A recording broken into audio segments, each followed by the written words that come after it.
Main gate में entry करने के बाद जो आपका रेस्टोरेंट है ये इस रिज़ॉर्ट का, उसके बाद ये दूसरी एक तरह से एंट्रेंस है जो मेन एंट्रेंस है हम वाटर किंगडम रिज़ॉर्ट में जाने के लिए। अब यहाँ पे हम आपको दिखाते हैं कि किस तरीके का एक तरह से इंतज़ाम किया गया है, कौन कौन सी फैसिलिटीज़ हैं। एक तरह से ये पहला एक तरह से सबसे बड़ा स्विमिंग पूल है, हम आपको दिखाते चलें। ठीक है, ये ख़ास तौर पे जो है बड़े लोगों के लिए है जो स्विमिंग सीखना चाहते हैं और जो सीख चुके हों, ये उनके लिए एक तरह से ख़ास है, जहाँ पे पानी की जो मात्रा है या उसका हजम है बहुत ज़्यादा है। तो यहाँ पे जो लोग स्विमिंग करना जानते हैं तो वही एक तरह से यहाँ पे स्विमिंग करेंगे।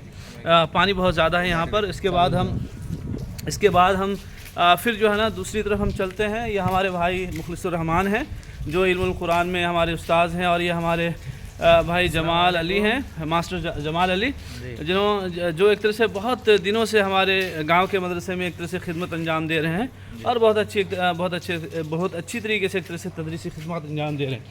इसके बाद हम चलते हैं वाटर किंगडम रिज़ॉर्ट की तरफ।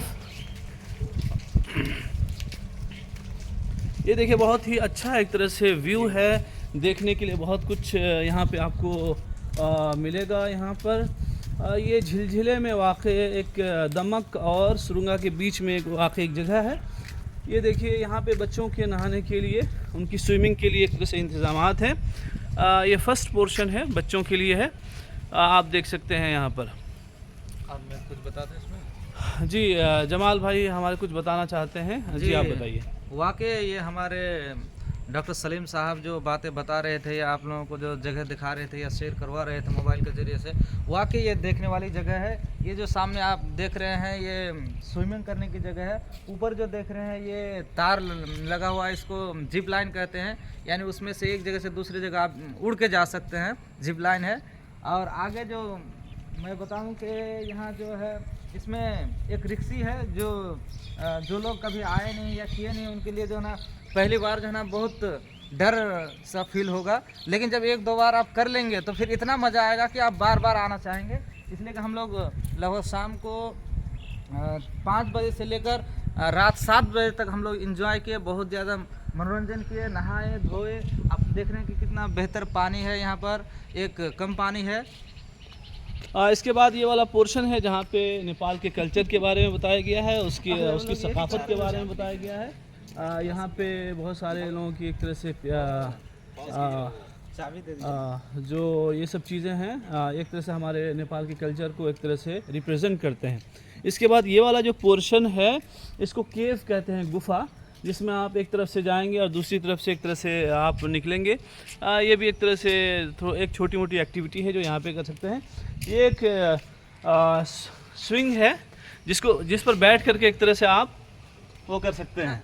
ठीक है, आप थक गए हो नहाते नहाते तो आप यहाँ पे बैठे थोड़ा सा एंजॉय करें। उसके बाद का जो पोर्शन है ये भी है जहाँ पे पानी वगैरह का अभी तो बहरहाल ये चालू नहीं है।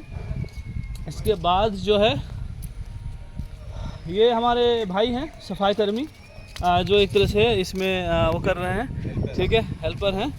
और ये असल में पोर्शन है लाइफ गार्ड, हाँ लाइफ गार्ड। ये एक तरह से ख़ास पोर्शन है जो स्लाइडिंग का है। ठीक है, तो इसमें जो है जो लोग एक तरह से छोटे दिल वाले हैं उनके लिए तो परेशानी है, लेकिन ये है कि जो थोड़ा सा बड़ा दिल रखते हैं वो एक तरह से बहुत अच्छा एक तरह से एंजॉय कर सकते हैं। ये वाला पोर्शन है। उसके बाद जो है ये वाला पोर्शन है एक दूसरा नहाने का है, स्विमिंग करने के लिए। वहाँ पे इलेक्ट्रिसिटी के ज़रिए से उस पानी को जो है ना वेव की शक्ल में इख्तियार दिया जाता है। ये वाला भी पोर्शन है जो अभी बंद है बहरहाल। इसके बाद हम आपको दिखाते हैं कि वो आखिर में बार है जहाँ पे जो टिन शेड का है, वो एक तरह से बार है जहाँ पे पार्टी वगैरह कर सकते हैं। उसके बाद ये आखिरी एक तरह से पानी का पोर्शन है, ये है जहाँ पे वेव की शक्ल में एक तरह से इलेक्ट्रिसिटी के ज़रिए से उसको वेव क्रिएट किया जाता है और वहाँ पे लोग एक तरह से एंजॉय करते हैं। और वाटर किंगडम रिज़ॉर्ट जहाँ पे लिखा हुआ है वो एक तरह से वो भी एक तरह से गेस्ट हाउस है जहाँ पे पार्टिसिपेंट वगैरह हैं जो वहाँ पे एक तरह से रह सकते हैं। होटल है, अच्छा एक तरह से 3 स्टार टाइप का एक तरह से होटल है। तो मेरे भाइयों ये जो है दोस्तों यहाँ पे हम एक तरह से प्रोग्राम वगैरह कर सकते हैं, बहुत सारे एक तरह से ट्रेनिंग वगैरह करा सकते हैं बहुत सारे लोगों को। 30 से 50 लोगों की एक तरह से कैपेसिटी एक तरह से लेकर के आ सकते हैं, और वहाँ पे हम सीखने के साथ साथ कुछ एंजॉय भी हम कर सकते हैं। इसी के साथ आज हम यहीं पे अपनी बात को ख़त्म करते हैं।